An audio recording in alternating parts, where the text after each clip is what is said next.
Belasan warga kembali alami luka serius akibat bentrok susulan di Maluku Tenggara.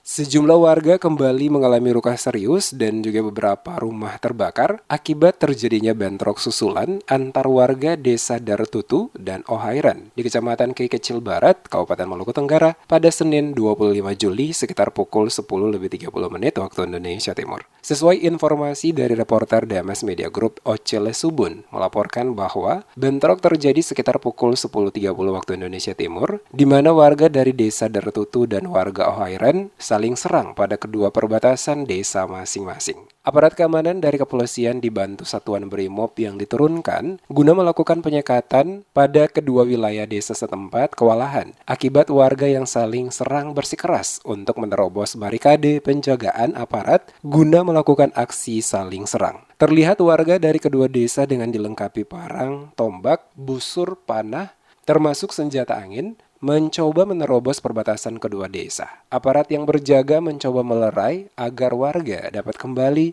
dan tidak lagi melakukan aksi saling serang, namun warga terus memaksa. Dari data yang berhasil dihimpun, beberapa rumah warga terbakar, termasuk juga korban warga sipil dari Ohai Dartutu dan warga Ohairan alami luka-luka yang serius, terkena sabetan benda tajam, busur panah dan senjata angin, serta lemparan batu dan sementara jalani perawatan. Orang tua dan anak-anak dari kedua desa untuk saat ini telah mengungsi ke desa tetangga guna menghindari bentrokan. Hingga berita ini diturunkan, belum diketahui apakah bentrok telah mereda atau masih berlanjut. Namun aparat kepolisian dibantu personil BRIMOB telah berada di kedua desa guna mencegah insiden bentrok yang semakin meluas di kedua desa. Seperti diketahui sebelumnya, satu warga dinyatakan tewas dan 4 lainnya mengalami luka-luka serius akibat bentrok antar warga Ohoi Desa Dartutu dan Ohairan di Kecamatan Kei Kecil Barat, Kabupaten Maluku Tenggara, Sabtu 23 Juli dini hari.